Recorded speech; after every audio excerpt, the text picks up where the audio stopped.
Bonjour à tous les amis, je suis très heureux de vous retrouver dans cette vidéo. Face au succès la semaine dernière de la vidéo pour vous aider à préparer votre semaine de trading, j'ai décidé d'en faire une si je peux, évidemment, dans la mesure du possible, tous les dimanches. Ça va vous aider, j'espère, à préparer votre semaine de trading et surtout à vous donner toujours quelques astuces, toujours dans cet état d'esprit que vous connaissez maintenant puisque vous êtes quasiment 10 000, on est quasiment arrivé aux 10 000 followers sur la chaîne YouTube. De partage, d'échange, de vous donner un maximum d'astuces pour, encore une fois, vous aider à vous améliorer dans votre trading. Voilà, je rappelle qu'on est toujours sur des chiffres assez lourds, plus de 75%, tout broker confondu, des particuliers perdent sur les marchés. Donc j'estime qu'il n'y a pas assez d'émissions comme celle-là. Il n'y a pas assez de gens qui partagent, en tout cas de gens rentables qui partagent leurs astuces. Et c'est pour ça que je me permets de faire encore cette vidéo ce dimanche. Alors avant de commencer, on va faire un point comme d'habitude sur les principaux indices. Donc le DAX, le DO, le Standard & Poor's, le CAC 40. On va regarder un peu le gold et le pétrole. On va regarder quelques paires de Forex. Je vous invite à faire un point sur nos résultats parce que vous êtes très nombreux à nous copier désormais sur le copy trading qu'on met gratuitement à votre disposition. Donc je trouve que c'est la moindre des choses de faire un point là-dessus. Donc on va commencer par notre copy trading. Donc on a encore pas mal de positions en portefeuille. On a pris la moitié de nos bénéfices sur l'action Trigano, je vous en ai parlé la semaine dernière. On a encore du Latam qui court, on a du Lyft, on a du Goldman Sachs. On avait acheté les bancaires effectivement, on a du Genfit. On a pas mal d'actions en position, de la crypto-monnaie encore, du Forex. Mais si on regarde du côté de l'historique, moi par prudence, j'ai envoyé un message aux abonnés. On a sorti avant vendredi soir, on a sorti le GBP-USD. C'était un super trade. On l'a acheté à 1,2296, on l'a vendu à 1,2926. Donc on a fait 650 pips là-dessus. Donc ça a duré quelques jours puisqu'on est resté 1 mois et 10 jours en position. Mais ça fait plaisir, ça fait un très gros gain. Voilà, il y a eu du DAX aussi, un petit DAX vendredi, il n'a pas donné grand-chose. Du Trigano, vous le voyez, j'ai pris un stop sur Target Corp, un petit break-even sur le pétrole, un stop sur Apple, un gros gain sur le DAX, un autre gros gain sur le DAX. Enfin voilà, on va faire un point sur le mois en cours. Donc le mois en cours du 1er au 20 octobre, puisqu'on est le 20, on est ce mois-là sur plus 7,94%. Toute opération réalisée confondue. Un point également sur l'année en cours. Donc on fait cette année. Voilà. Et depuis le 1er janvier, on est à 42,45% de performance. Donc le montant initial du capital, la prime du fait d'être copié et les gains en cours. Et réalisé, 42,45. Donc c'est nos objectifs. On vise 3 à 5% par mois. On est le 10e mois de l'année. Voilà, ça fait 4% de moyenne par mois, ce qui est très bien. C'est notre objectif, on est dedans. Donc effectivement, on n'avait pas, je le dis, et je l'assume, fait un très bon début d'année, d'une part, mon biais baissier, mais aussi du trading un petit peu plus, peut-être nos méthodes qui étaient peut-être un peu moins efficaces. Il y a des cycles comme ça, mais on s'est bien rattrapé sur les 6 derniers mois, parce que regardez, ne serait-ce que sur les 6 derniers mois, on est sur 57,20. Donc effectivement, ça montre qu'en début d'année, on était en perte, et ensuite on a fait 6 mois de ouf, mais c'est comme ça que ça se passe. Ça, c'est surtout... ce message est pour les débutants parce qu'il y a beaucoup de gens qui me contactent sur les réseaux, qui me disent oui Romain, combien tu fais par jour? On ne peut pas quantifier des résultats d'un trader par jour ni même par semaine. Je pense qu'il faut faire un bilan sur 6 mois voire sur 1 an pour pouvoir avoir un vrai recul, parce que quelqu'un de sérieux, je parle, pas quelqu'un qui vous promet de faire 10% par jour, quelqu'un qui est censé vous enseigner des méthodes efficaces, prudentes. Il y a des fois où ça fonctionne, des fois où ça fonctionne moins bien. Il faut être capable de garder une application sérieuse et pouvoir justement croire en ces stratégies. Et donc j'imagine que c'est sur 1 an qu'on juge au moins quelqu'un. Donc voilà, cette année, je suis à 45% pour l'instant. Espérons que ça dure. Il nous reste 2 mois et demi et on va essayer de rester prudent et pourquoi pas les viser les 50% de performance. Du côté de mon compte futur, puisque le compte sur évidemment le scalping, je l'ai présenté dans une des dernières vidéos. Le mois en cours est très bon. Je me suis permis de prendre un poil plus de risque parce que forcément, quand on est à plus 10, plus 15, on peut prendre un tout petit peu plus que les 1% de perte acceptée. On peut aller à 1,5 par exemple. Et bien sur le mois en cours, j'ai que des gains sur le DAX. Sur ce compte-là, je trade vraiment que les indices. 13 trades, 0 perte, 0 break-even. Et donc 20 028 euros de gain pour un capital qui est à peu près de 125 000 euros à l'heure actuelle. Voilà pour la partie résultat. Après, si vous êtes OK avec ça, tant mieux. Si vous pensez que c'est du Photoshop ou autre, bien tant pis pour vous. Il n'y a aucun souci avec ça. Du côté de la chaîne YouTube, très rapidement, je voulais vous montrer un truc. Déjà, je vous invite à partager au maximum notre chaîne YouTube parce que on est sur 9320 abonnés, ce qui est quand même assez génial. J'ai hâte d'arriver aux 10 000, donc je vous invite à nous aider à partager notre chaîne YouTube, d'inviter vos amis à s'abonner pour qu'on puisse passer les 10 000 assez rapidement. Et je voulais vous parler d'un outil qui est assez génial, qui s'appelle Social Blade. Je ne sais pas si vous avez déjà entendu parler de ça, mais c'est un outil pour vérifier un petit peu le sérieux d'une chaîne YouTube quand vous avez des doutes, parce que c'est vrai qu'il y a beaucoup de gens, même sur Instagram, sur YouTube, qui achètent des abonnés pour faire croire qu'ils sont populaires dans le but de vous vendre des trucs. Mais il faut regarder un petit peu plus loin. Quand vous avez des doutes, vous allez sur Social Blade. Vous tapez ici le nom de la chaîne YouTube de votre choix. Donc moi, j'ai tapé Romain Bailleul, bien évidemment. Et vous avez différentes statistiques, et notamment une statistique qui est assez géniale. C'est Total Subscriber en weekly. Donc ça vous montre si la chaîne YouTube est honnête ou pas. Par exemple, moi, j'ai jamais acheté aucun abonné, donc vous voyez qu'il y a une vraie progression totalement linéaire. On a une belle courbe bien propre du nombre de nos abonnés.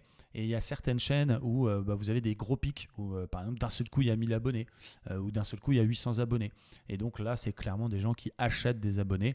Donc vous allez voir sur Social Blade. Donc je ne vais pas tester la vidéo ou les chaînes de Pierre-Paul Jacques, c'est pas mon rôle, je vous laisserai aller le faire. Et vous regarderez dès qu'il y a un pic. C'est que forcément, c'est pas possible. Alors après, si c'est du jeu vidéo, c'est possible. Mais quand on est dans un marché de niche, si je puis me permettre, comme le trading, eh bien, c'est pas possible d'avoir 1000 abonnés dans une seule journée. Même des gros mecs du jeu vidéo comme Gotaga ou YoViral, par exemple, pour le poker, c'est pareil, ils n'ont pas des pics comme ça. Donc, c'est que c'est un peu triché. Donc, allez voir, si je puis me permettre de vous donner un petit conseil, encore une fois, quand vous avez une chaîne YouTube qui vous paraît un peu bizarre, n'hésitez pas à aller voir Social Blade. C'est un bel outil et ça vous donne aussi les projections. Alors, d'après eux, on devrait atteindre les 10 000 abonnés. Alors, je crois que c'est dans Future Projection. D'ici, normalement, d'ici 2 mois, on devrait être plus de 10 000. Donc, bon, j'espère que vous allez m'aider à aller être un peu plus rapide que ça et m'aider à atteindre les 10 000.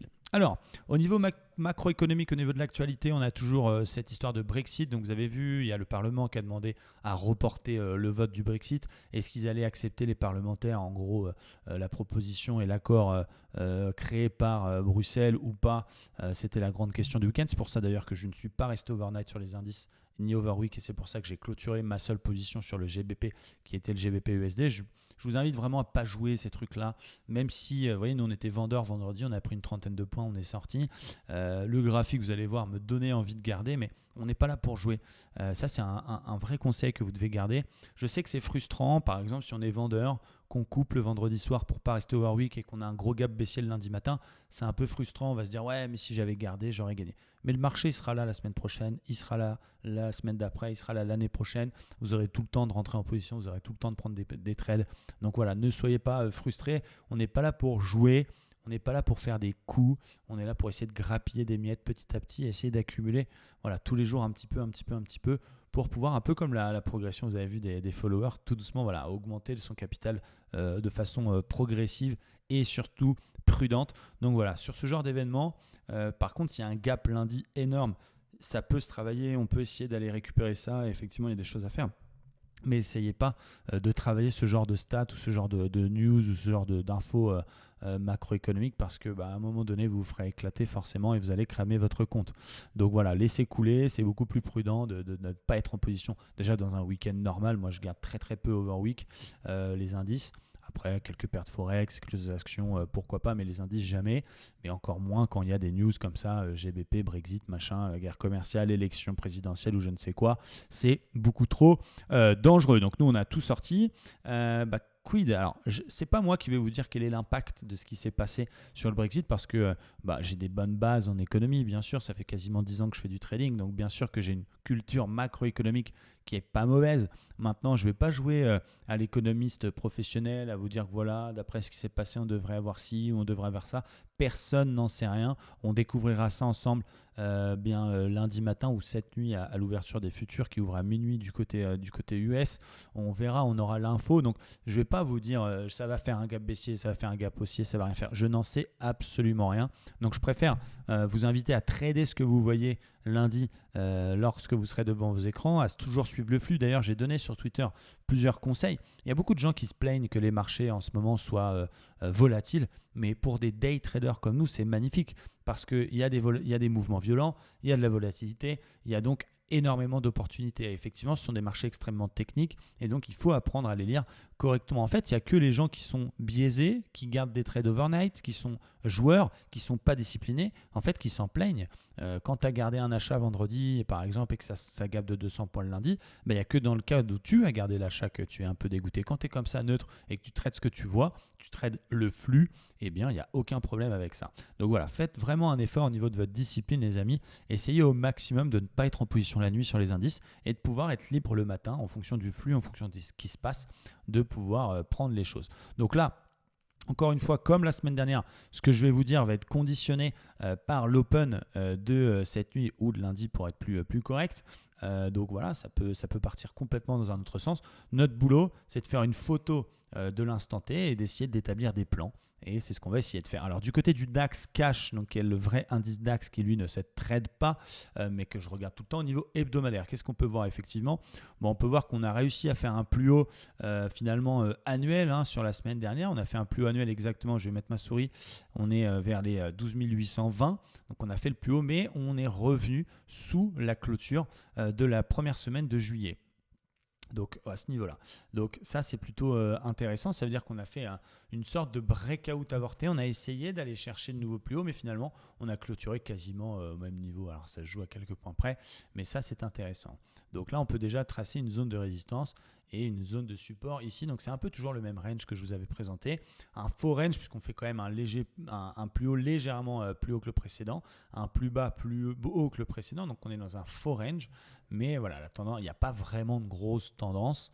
On est toujours capé, on va dire, bloqué par finalement ce niveau 12 600, 12 700, cette zone ici qui est une zone, à mon sens, de résistance. Maintenant, est-ce qu'on a un signal de retournement hebdomadaire? Est-ce qu'on a une bougie qui nous dit effectivement ça peut se casser la gueule? Non, la bougie de la semaine précédente était quand même extrêmement haussière. On fait quand même une bougie haussière la semaine dernière. Donc là, au vu du graphique hebdomadaire, voilà, je resterai plutôt neutre, effectivement. Il n'y a pas de vrai signal. On va regarder tout de suite en journalier pour affiner un petit peu notre œil. Et qu'est-ce qu'on peut voir? On peut voir une belle configuration quand même qui est vachement intéressante. Ici, regardez la bougie magnifique. Alors, ce n'est pas la bougie de vendredi, c'est la bougie de jeudi. Regardez ça. Ça, c'est extrêmement beau. C'est ce qu'on appelle une étoile du soir. Alors, même s'il y en a des plus jolies. Ce qui m'intéresse, c'est vraiment la grande mèche de la bougie ici de jeudi. Vous avez vu, on a eu une grosse pression acheteuse. On a été faire justement ce plus haut à 12 814 très exactement. Et finalement, on a clôturé au même niveau quasiment que l'open. Donc ça nous montre que oui, on a des acheteurs qui ont été chercher des niveaux bien plus élevés, mais finalement les vendeurs ont peut-être repris la main sur ces niveaux-là. Peut-être par prudence justement par rapport au Brexit, mais quoi qu'il en soit, cette bougie est très intéressante puisqu'elle est en plus confirmée derrière par une toute petite séance baissière. On n'a pas une grosse bougie rouge, on a quasiment un doji là aussi. On finit à moins 0,17, mais ça c'est intéressant. Alors ça peut être un pullback dans cette zone de résistance qui a été cassée. Donc encore une fois, attention, ce genre de configuration demande une confirmation. Donc il faudrait que lundi, on ait par exemple ce genre de bougie, une bougie rouge, pour confirmer la configuration d'étoile du soir. Et là, on pourrait commencer à chercher des shorts en intraday sur du flux 4 heures, sur du flux 1 heure, parce qu'on aura une vraie configuration de retournement daily. Donc, effectivement, c'est joli. Effectivement, ça donne envie de shorter. Maintenant, encore une fois, n'anticipez pas. Attendez toujours des confirmations dans vos configurations, surtout quand c'est des configurations de contre-tendance. Quand c'est un flux haussier, qu'on casse un plus haut, on peut éventuellement y aller à la clôture de la bougie qui casse le plus haut. Quand c'est du contre-tendance, qu'on veut essayer de vendre un truc qui fait que de monter, eh bien la moindre des choses, c'est au moins d'attendre une confirmation. Parce que si tu anticipes le truc, qu'est-ce qui va se passer? Si tu anticipes, par exemple maintenant, tu vends lundi à l'open, admettons, il n'y a pas de gap, on va faire comme si on était dans une semaine classique. Et que ton trade va commencer par partir mal. Tu vas commencer par avoir une grosse perte latente. Dès qu'on va revenir à ton prix ou un tout petit peu gagnant, tu vas clôturer parce que tu vas dire, ouf, je suis passé, j'ai eu chaud, machin. Et finalement, si ça se met vraiment à dégueuler derrière, tu ne seras plus dedans parce que tu seras déjà sorti de peur de ne pas être dans le bon sens. Alors que si tu attends une confirmation, effectivement, tu rentres un petit peu plus tard. Donc tu attrapes pas le mouvement tout en haut, mais c'est pas grave puisque étant donné que tu as peu de drawdown et que tu es dans le bon sens du flux, puisqu'on a une confirmation, bah, tu vas sûrement garder ton trade bien plus longtemps et tu vas beaucoup plus profiter du retournement que tu as su anticiper. Donc rentrer un petit peu plus tard, c'est pas dramatique, bien au contraire, ça vous permet d'être beaucoup plus rassuré, d'être beaucoup plus confiant dans votre trade et finalement le manque à gagner d'avoir attendu une confirmation, vous le rattraperez dans votre trade puisque vous le tiendrez beaucoup plus longtemps. Donc moi j'attends, avant vraiment d'envoyer du lourd en short, j'attends une confirmation lundi de cette configuration magnifique en étoile du soir dans une zone de résistance, dans ce breakout avorté avec une fausse cassure finalement, une réintégration de la zone de résistance. On peut aller voir sur le futur, on a peut-être, alors excusez-moi, je double-cliquais là-dedans, voilà, pour que vous voyez tout l'écran. On va aller voir le futur qui a toujours une tête un petit peu différente. Vous voyez, on n'a pas tout à fait les mêmes bougies. Du côté du futur, là, on a cassé le précédent plus haut largement et finalement, on ne l'a pas réintégré. On a fait ce qu'on appelle un pullback. Donc, c'est pour ça que d'autant plus, je veux attendre une confirmation. Mais on va regarder le flux un petit peu intraday, essayer d'établir un plan en fonction de ce qui se passe. Là, on voit finalement, c'est assez plat. On a le R1 mensuel qui a fait son job de résistance, mais on n'a pas encore vraiment de signal de retournement. On a une moyenne mobile 20 qui tient parfaitement. On a effectivement les moyennes mobiles qui tendent à pas encore se retourner, mais à s'aplatir. Mais le flux est encore haussier. Donc voilà, prudence. Et en 1 heure, voilà, c'est la même chose. La moyenne mobile 50 fait le job. On a même un petit W qui s'est formé ici. Donc bon, voilà, j'ai pas acheté. Je vous avoue que vendredi, j'ai vendu les 12 650 et on a coupé sur 12 600 parce qu'on est venu 3 fois en 15 minutes. Vous allez bien le voir. On est venu 1 fois, 2 fois, 3 fois, 4 fois chercher cette zone 12 600. Donc j'ai vu que 12 600 était un support assez solide. Donc voilà, je voulais pas garder ce trade encore plus avec l'actualité. Mais quand on a techniquement un niveau qui nous montre que c'est solide, à quoi bon garder hein? Si ça tient et c'est comme ça. Donc quel est mon plan encore une fois pour lundi? Donc moi je vais passer peut-être en 4 heures ou peut-être en journalier. On a un potentiel retour qui se fera. Si on a un gap baissier, pourquoi pas, sur cette zone ici de polarité qui a été résistance une fois 12 450, 2 fois, 3 fois. Si on a un petit gap baissier, on pourrait venir aller chercher ce niveau. Dans ce niveau, je me permettrai quand même, si on a un très beau signal de retournement en 15 minutes, par exemple une petite divergence, un doji avalé, un rami confirmé, ce genre de choses, on pourrait éventuellement payer ce niveau. Éventuellement, si jamais on casse directement avec le gap ce niveau, là effectivement on a fait un vrai gros breakout, on est repassé sous ce niveau polarité. Là on pourrait aller chercher le pivot mensuel les 12 240, voire pourquoi pas un autre niveau polarité bien plus bas, les 11 820. Donc voilà les niveaux que je surveille. Encore une fois, je répète, tout ça est conditionné par l'ouverture cette nuit des futurs. Donc on verra ça avec nos abonnés en détail par rapport à ce qui s'est passé cette nuit demain matin. Donc si vous êtes dans la communauté, rassurez-vous, on viendra analyser tout ça et déterminer un plan. Maintenant, je vous donne quand même les niveaux à surveiller. La zone des 12 450 qui, si on a un petit gap baissier, peut éventuellement se payer à condition d'avoir un signal de retournement. Et à l'inverse, si on va directement sous cette zone, on peut ouvrir en gap baissier. Pullback, pourquoi pas. Et là, on va chercher pivot mensuel en TP1 et la zone ici en TP2. Voilà, ça c'est un peu mes plans. Mais encore une fois, je suis désolé, je ne peux pas vous donner un plan sûr parce que c'est conditionné par ce qui se passe. Et je ne vais pas forcément voir les ouvertures des CFD machin, week-end, etc. Parce que ce n'est pas basé sur des vrais échanges. C'est purement calculé par des algorithmes appartenant au broker. Donc, c'est proche peut-être de la vérité. Mais vu que ce n'est pas la pure vérité, je préfère ne pas regardez. Du côté du Dow Jones, on va regarder un petit peu le cash. Voilà. Alors, il m'a enlevé les points pivots, le coquin. En hebdomadaire, qu'est-ce qu'on a? On a toujours cette, là aussi, zone de résistance. Ici, magnifique. Donc, on n'est pas allé totalement la chercher. Voilà. Est-ce qu'on a une bougie qui nous dit que ça va se retourner? Non. On fait effectivement un peu la même bougie daily que sur le DAX tout à l'heure. C'est-à-dire qu'il y a une belle pression haussière et finalement, on est revenu quasiment au niveau d'ouverture. Ça reste une tendance qui reste quand même assez haussière puisqu'on a des plus bas de plus en plus hauts, mais on a aussi des plus hauts de plus en plus bas. Donc, on est vraiment bloqué dans une espèce de triangle comme ça. Donc, effectivement, soit ça pète par le haut, soit ça pète par le bas. Ça, c'est inutile de le dire. Mais voilà, on est bloqué entre une zone de résistance. Regardez, elle a fait parfaitement le job. C'est quasiment le plus haut de la semaine et une zone de support. On va regarder en daily, on va voir. Ouais, c'est magnifique. Effectivement, cette zone, ce haut de triangle a fait son job parfaitement.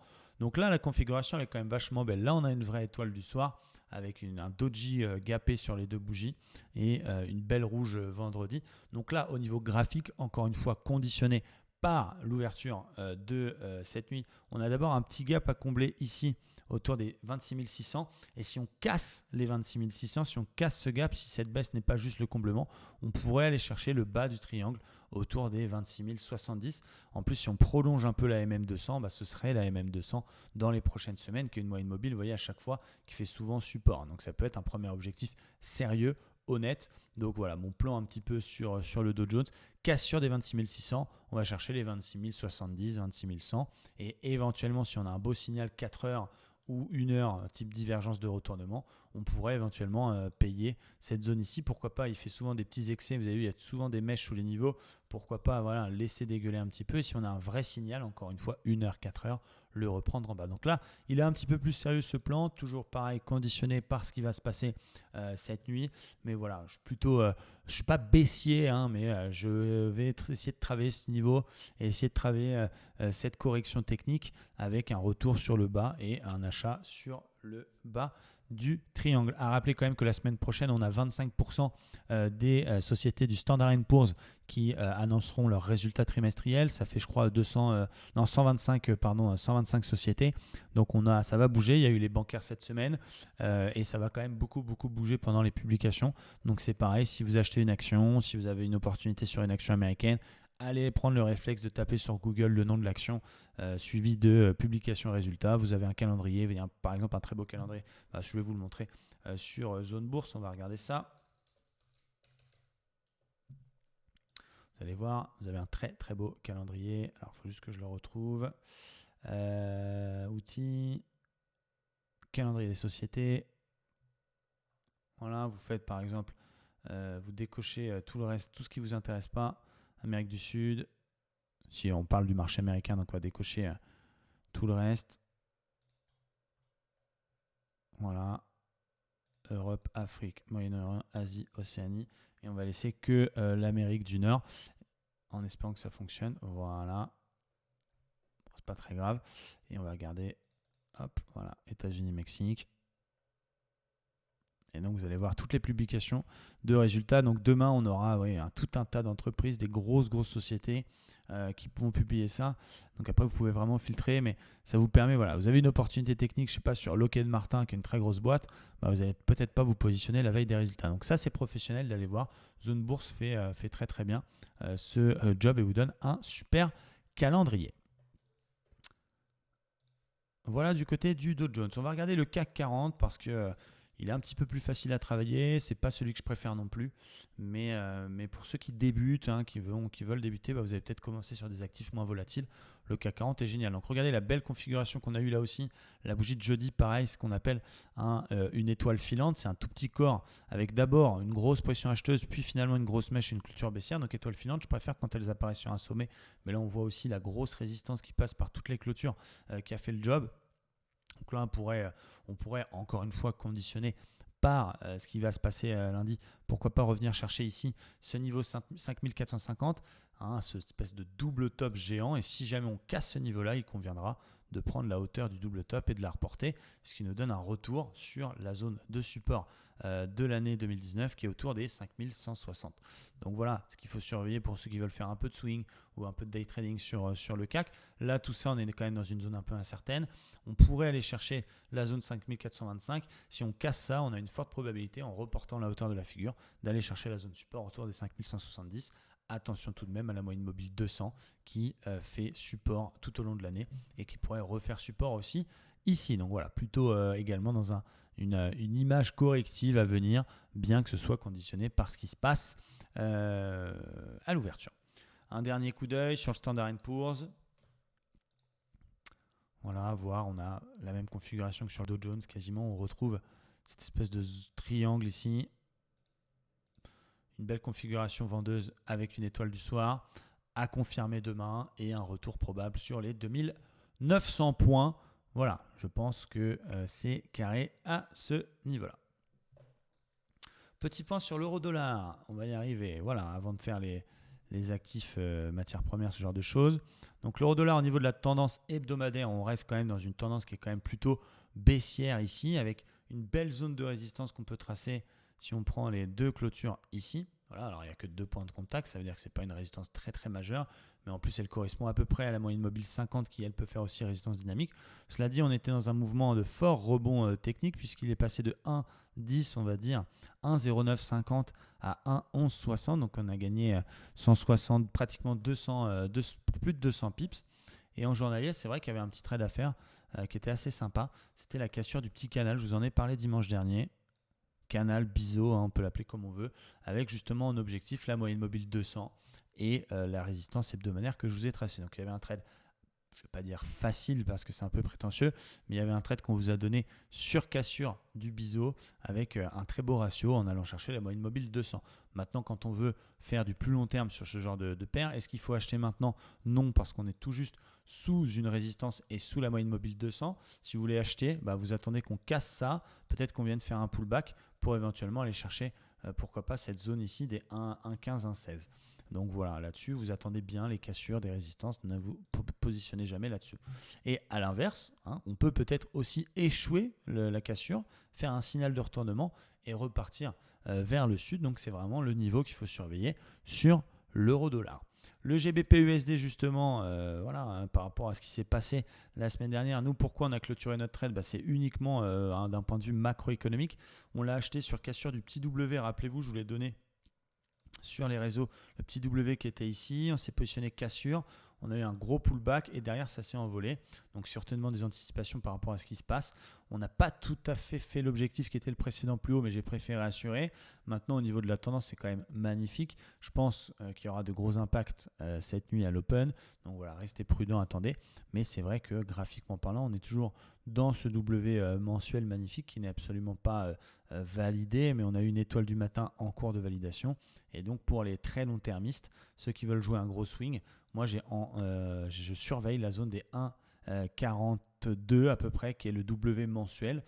Si jamais on va chercher ce niveau-là et qu'on le casse dans les prochains mois, là il y a un très gros trade à faire mensuel, donc un truc swing qu'il faut réussir à tenir. Donc il faut un broker qui vous prend pas trop de frais de garde pour les week-ends, etc. Mais là il y a quelque chose de bien. Je vous avais donné aussi, alors je vais juste essayer de retrouver par rapport au portefeuille, je vous avais donné, c'était l'AUD-USD, rappelez-vous quand on a fait le live question-réponse sans langue de bois avec Julio, on vous a donné un trade sur l'AUD-USD. Donc voilà, ça c'est magnifique. Si vous êtes encore dedans, bravo. Pourquoi j'avais acheté l'AUD-USD? Parce qu'on avait un très beau support. On va regarder ce trade. Voilà, il est là. On l'a payé à 0,6753. On est à 0,6855. Donc on fait exactement 100 pips sur ce trade-là. On est quasiment au TP. Le TP1, c'est justement la ligne de coup du W. Donc on est bientôt au TP. Donc bravo à ceux qui ont suivi. Et le TP2, si jamais ça passe, vous connaissez maintenant, à force de le voir sur ma chaîne, les W, on prend la hauteur de la figure, on la reporte si jamais on casse, et ça nous donne comme par hasard le précédent plus haut. Donc on verra si on va aller chercher ce niveau-là. Mais bravo en tout cas à ceux qui ont tenu. Un petit point sur le gold également. Voilà, donc le gold qui est enfermé dans lui aussi ce qu'on appelle une petite figure de consolidation. Donc on a une sorte de biseau descendant. Si jamais on pète ça par le haut, on a un vrai signal de reprise technique. On pourrait déjà aller chercher les plus hauts récents et pourquoi pas les casser. Moi j'attends vraiment la cassure de ça. Je préfère rentrer un petit peu plus tard plutôt que de me précipiter. Toujours cette zone de polarité qui avait été support il y a des années en 2010-2011. Voilà, donc d'abord résistance, puis support, et là résistance. Donc complètement zone de polarité. Donc le gold, je tenterai peut-être en très court terme l'achat si on casse la figure ici, les 1505, aller chercher les 1560, parce qu'il y a un beau trade à faire quand même sur du court terme. Après, pour un vrai gros investissement, il faut attendre tout simplement qu'on arrive à casser en clôture les plus hauts récents pour envisager d'aller plus loin, parce que finalement, si on part au-dessus de cette zone de polarité, le prochain objectif, c'est 1800 points. Donc voilà ce qu'il faut surveiller à la fois pour du court terme et à la fois pour du moyen terme. Maintenant, il peut faire l'inverse. Il peut aussi passer par le bas. Moi, je ne le short jamais, le gold. Si jamais il casse les 1470, j'attendrai qu'il vienne chercher le palier 61,8 qui correspond en plus à la moyenne mobile 200 jours. Regardez si je fais un Fibonacci, les 1370. Donc si jamais il passe par le bas, j'attendrai ce gros niveau pour payer le gold, les yeux fermés, sur les 1370. Donc c'est toujours un petit peu le même plan que celui que je vous ai proposé la semaine dernière. Le Bitcoin, on peut faire un point quand même sur notre ami le BTC, donc qui est en très légère perte aujourd'hui. On va dire qu'il est plutôt quand même plutôt stable. On est toujours autour de cette zone de polarité, autour des 7800, 8000 points. Donc on est là-dessus. Voilà, ça a fait support à plusieurs reprises ce niveau-là. On a toujours une divergence haussière du côté du RSI. Voilà, il y a souvent ce qu'on appelle un pullback sur le bruit. Quand on regarde le RSI, je vais vous le mettre en gros. Voilà ce qu'on appelle le bruit dans une divergence. Donc les deux points divergents du RSI par rapport au cours, c'est ces deux points-là. Le bruit, c'est le plus haut dans l'indicateur, dans la divergence. On a souvent ce qu'on appelle un pullback sur le bruit. Donc on vient souvent revenir s'appuyer dessus. Donc cette correction peut être aussi un petit pullback là-dessus. Voilà, à surveiller. En tout cas, la dernière divergence haussière, on a eu le pullback sur le bruit, on a eu tout ce qu'il faut. Vous voyez, on a d'abord décollé, ensuite on est revenu s'appuyer sur le bruit. Et derrière, ça a quand même pris 340%. Donc ça ne veut pas dire que je pense que le Bitcoin va prendre 340%, mais j'estime que cette zone-là, en le considérant comme un actif dangereux, donc en étant prudent sur sa taille de position, avec des stops pas trop courts, avec 1% de perte acceptée par trade de votre capital, ça peut se payer puisqu'on a ce signal technique avec des objectifs réalistes. Vous voyez, on a une première résistance ici si on relie tous les plus hauts, donc on pourrait aller chercher les 9920, quelque chose comme ça. Et puis un objectif 2 qui serait pourquoi pas la zone de résistance un petit peu en dessous de 13 000. Donc ça, c'est plutôt pas mal. Je vais regarder, je vais essayer de vous expliquer aussi d'autres prises de position. Par exemple, le Goldman Sachs. Pourquoi j'ai acheté Goldman Sachs? Pourquoi j'avais acheté Trigano? Je pense que ça va vous servir aussi à l'avenir. Donc Trigano, on a sorti la moitié. Voilà, on est en daily. On avait là aussi une divergence haussière. Et moi, je les filtre. Je ne prends pas toutes les divergences. Je prends les divergences qui apparaissent sur des zones support. Notre objectif 1, c'était 50% de Fibonacci de la baisse précédente. Donc, je crois qu'il les a fait pile poil. Donc, voilà pourquoi on a aussi sorti la moitié. En plus, on a une configuration pas terrible. On a un nœud de moyenne mobile, la 50, la 200 qui bloque. Donc, c'était beaucoup plus prudent. Et on a un TP2, on ne sait jamais, on peut y aller, qui est le comblement du gap ici. Donc, ça offrait un très beau ratio. Le stop est au point d'entrée. On ne peut plus perdre. Mais la divergence, vous voyez, elle arrive à fin puisqu'on repasse les 50 au niveau du RSI. Donc, voilà, il fallait prendre la moitié. Il fallait la jouer prudence. Et Goldman Sachs, pourquoi j'avais acheté Goldman Sachs? Jean-Jacques Goldman Sachs, parce qu'on était sur la MM200 et sur une belle zone de support ici. Donc, on avait payé la semaine d'avant autour des 198. Voilà, et ça s'est plutôt bien passé. Il y a eu les résultats qui ont été annoncés, mais qui étaient une semaine après notre prise de position. Donc voilà, on est venu faire une fausse baisse et finalement on a fait une hausse. Donc ils ont essayé de nous la mettre et on garde l'objectif étant, alors c'est trop tard pour entrer, mais étant ici la zone des 220. Donc voilà, on peut regarder un dernier actif si vous voulez. Qu'est-ce qu'on pourrait faire par exemple? On a fait le pétrole, on a fait... non, on n'a pas fait le pétrole. Voilà, on va regarder le pétrole. Allez, soyons fous. On n'a pas fait le pétrole. Donc on a une très belle zone de support juste au-dessus des $50, chiffre rond très intéressant. Une fois, deux fois, trois fois, quatre fois, cinq fois, cette zone a fait support. Donc évidemment, si on vient à péter cette zone, on a un gros signal de baisse et on pourrait aller chercher le précédent plus bas autour des 44. Donc il faut bien me surveiller cette zone si jamais on passe par le bas. Encore une fois, trader ce que vous voyez, eh bien, si on casse les 50, c'est 50, 50, 50, 40 à peu près. Eh bien, comme d'habitude, on attend une clôture en dessous. On peut attendre un petit pullback. On va chercher cette zone. À l'inverse, si dans cette zone, on a un signal de retournement daily, comme un doji avalé, comme ce qu'il y avait ici, on s'était positionné ici d'ailleurs, comme une petite divergence haussière, comme il y a eu exactement ici. Regardez, et bien là on achètera cette zone et on ira chercher, on duplique la zone de résistance autour des 60. On n'est pas trop gourmand, on y va si on a des bons ratios, etc. etc. Donc j'espère que cette petite revue de marché vous plaît. Encore une fois, j'essaie de faire ça tous les dimanches. Là, on n'a pas trop de chance. Ça fait 2 dimanches de suite qu'on a une très belle actualité macroéconomique et qu'on est obligé de conditionner nos plans par les open. C'est comme ça. La semaine prochaine sera peut-être un petit peu plus calme. J'en profite pour vous faire un petit peu de réclame, surtout sur le service qu'on a lancé quand même, ce qui est quand même vachement génial. Commencerletrading.com, ça vous permet quand même d'avancer, quel que soit votre niveau, que vous soyez totalement débutant ou au contraire déjà confirmé, on a forcément des choses à voir, des choses à réapprendre. Donc voilà, on a toujours un programme de formation ultra complet qui est mis à votre disposition. On a d'ailleurs décidé d'ajouter des chapitres, donc il n'y aura pas 14 mais 17 chapitres à cette formation. Là on est actuellement au chapitre 5. Tous les chapitres sont disponibles en replay. À chaque fois, vous avez d'ailleurs un coaching. Là, d'ailleurs, c'est cet après-midi à 17h avec Julio sur la leçon de mardi dernier. Vous avez un guide complet à chacun des chapitres et vous avez accès gratuitement à notre copy trading. Il y a actuellement 1 730 000 $ de fonds sous gestion via ce copy trading pour 331 personnes qui nous font confiance et les résultats que je vous ai montrés tout à l'heure. Donc, ça peut être une très belle solution pour vous sans aller trop vite, de se dire bah tiens, je vais me former avec des gens qui gagnent des pros, je vais mettre mon capital en copy trading ou la moitié de mon capital en copy trading pour pouvoir justement le faire fructifier le temps que je me forme. Et puis une fois que vous êtes autonome, pourquoi pas basculer dans notre service qui sort la semaine prochaine, Livestream Trader, où là on va trader en direct avec vous, mais j'aurai le temps de vous le représenter sur YouTube. Restez à l'écoute, restez connectés. Donc si vraiment vous avez envie d'avoir d'excellentes bases et de bonnes stratégies qui sont déjà suffisantes pour pouvoir générer des trades profitables, eh bien vous avez commencerletrading.com qui est une offre qui est mise à votre disposition contre une ouverture et un dépôt chez eToro. Encore une fois, vous pouvez déposer 500 $, vous pouvez déposer 1000 $, vous pouvez déposer 5000, 10 000, chacun son capital, chacun son portefeuille. Il n'y a pas besoin de déposer forcément 1 million pour avoir accès à nos services. Et c'est la moindre des choses que de vous donner ça. Donc personne ne travaille pour la gloire. C'est pour ça qu'on vous doutez bien qu'on a un petit système d'affiliation avec eux, on s'en est jamais caché.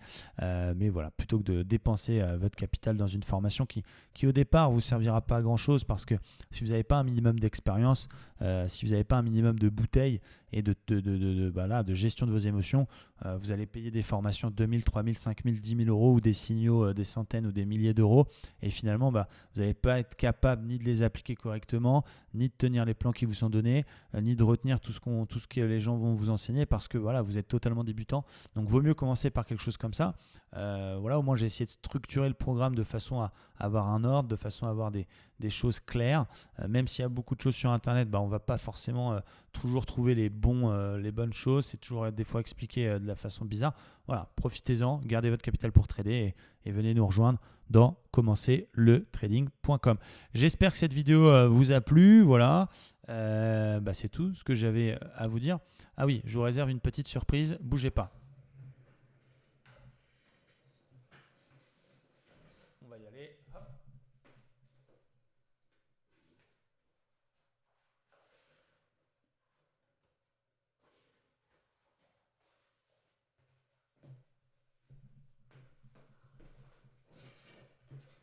Voilà, j'ai trouvé ça assez drôle, j'ai trouvé ça à Paris. Peut-être que je ferai d'ailleurs mes vidéos maintenant en Donald Trump, je vais voir. Donc c'est dommage, c'est que le masque ne bouge pas, mais ça ne m'empêche pas tout de même de vous souhaiter un excellent week-end, un excellent dimanche. Restez prudents sur les marchés. Si vous avez aimé cette vidéo, laissez-moi un petit commentaire, mettez-moi un pouce bleu également et abonnez-vous si ce n'est pas fait à la chaîne YouTube. Merci à tous les amis, excellent week-end à vous, vive le trading! Et à très bientôt. Ciao, bye bye. Hi!